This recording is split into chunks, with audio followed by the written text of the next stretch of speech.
नमस्कार। इन खबर में आपका स्वागत है। लखनऊ में विधानसभा सत्र के शुरू हुए कुछ ही घंटे हुए थे कि मलिहाबाद इलाका गोलियों की तड़तड़ाहट से गूंज उठा। लोग इधर-उधर भागने लगे और इसमें एक ही परिवार के 3 लोग की चली गई जान, जबकि 2 लोग घायल बताए जा रहे हैं। जानकारी के मुताबिक मलिहाबाद के मोहम्मद नगर गांव में एक विवादित जमीन की पैमाइश चल रही थी और इस जमीन को लेकर के एसडीएम के कोर्ट में मुकदमा भी। जहां पर जमीन थी 3 बीघे की आसपास बताई जा रही है, वहां पैमाइश हो रही थी। वहीं पर दो पक्षों में जो कि आपस में जुड़े हुए हैं, कुछ कहा सुनी हुई।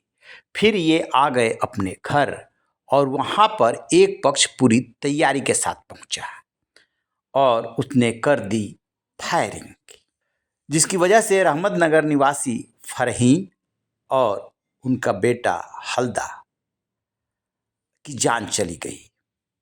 इसके अलावा उनके चाचा की भी जान चली गई। मोहम्मदनगर गांव निवासी फरहीन बेटा हमजा और चचेरे भाई ताज खां के साथ संयुक्त परिवार में रहते हैं। कई वर्षों से लल्लन खां से उनका जमीन को लेकर के विवाद चल रहा था। इसको लेकर दोनों पक्षों में कई बार झगड़ा भी हुआ था और मुकदमा भी चल रहा था एसडीएम कोर्ट में। लल्लन भाई फरीद की जमीन पर कब्जा करना चाहता था। शुक्रवार दोपहर करीब 12:30 बजे लल्लन का झगड़ा भाई फरीद से हुआ। वह फरीद और उसके पारिवारिक सदस्यों को अपशब्द कहने लगा। इसका विरोध करने पर लल्लन पहले से ही तैयार लग रहा था, आवेश में आया और लाइसेंसी राइफल से फायरिंग कर दी।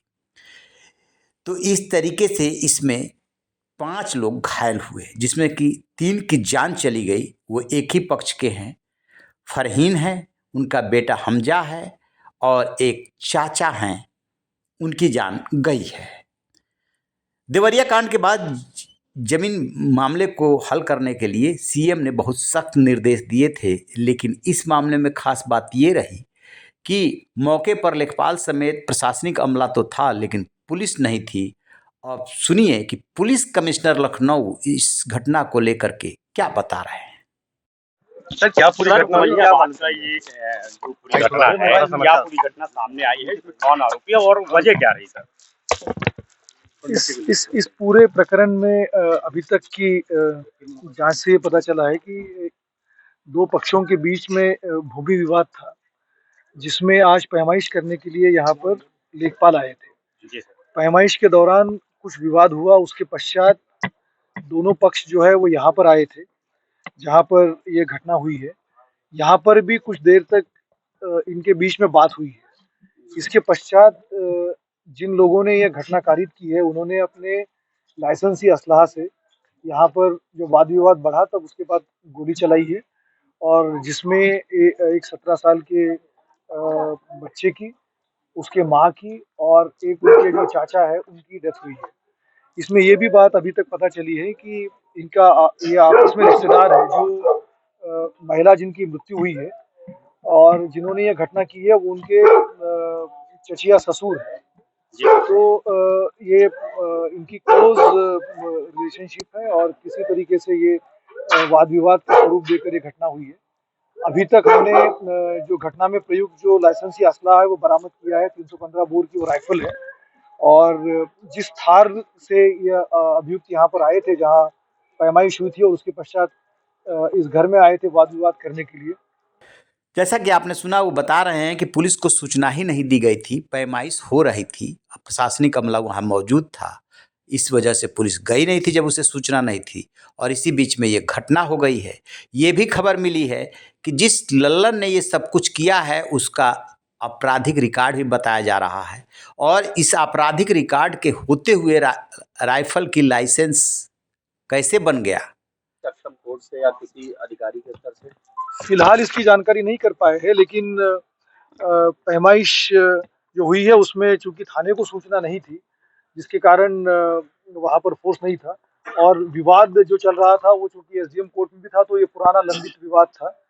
तो अभी इस पूरे प्रकरण की जानकारी की जाएगी, लेकिन इसमें जो महत्वपूर्ण बात आई है कि यहाँ जिस तरह की बात हुई है परिवार से और जिस तरह से उनका एक दूसरे से रिश्तेदारी है, जान पहचान थी इनकी। वाद विवाद जब बढ़ा तो उसके बाद असला का प्रयोग किया गया है। हम इसमें शीघ्र इन लोगों की गिरफ्तारी करके बहुत सख्त कार्रवाई करेंगे। क्या कोई कितने आरोपी लोग हिस्ट्री सर, कितने लोग? शीटर है? कोई आरोपी जो बता रहे लल्लन, क्या वो हिस्ट्री शीटर भी है? और अगर हिस्ट्री शीटर है तो उसका असलहा कैसे बना? इन सब चीज़ों की जानकारी की जाएगी। अभी परिवार से जो बात हुई तो उन्होंने कहा कि उनके ऊपर मुकदमे हैं और इसके बावजूद जो है वो वर्ष 2000 में इनका असला बनने की बात संज्ञान में आई है। इस प्रकरण की विस्तार से जांच करने की आवश्यकता है, क्योंकि अगर उनके विरुद्ध कोई अगर अभियोग पंजीकृत है तो किस प्रकार से इनका असला बना, ये भी संज्ञान में आया कि उनके पास एक पासपोर्ट है। अब ये किस तरह से हुआ, ये भी एक जांच का विषय रहेगा, क्योंकि जो एक्यूज है, मेन एक्यूज जो सिराज अहमद है, उनके 2 बेटे पोलैंड में रहते हैं। ये भी जांच का विषय है।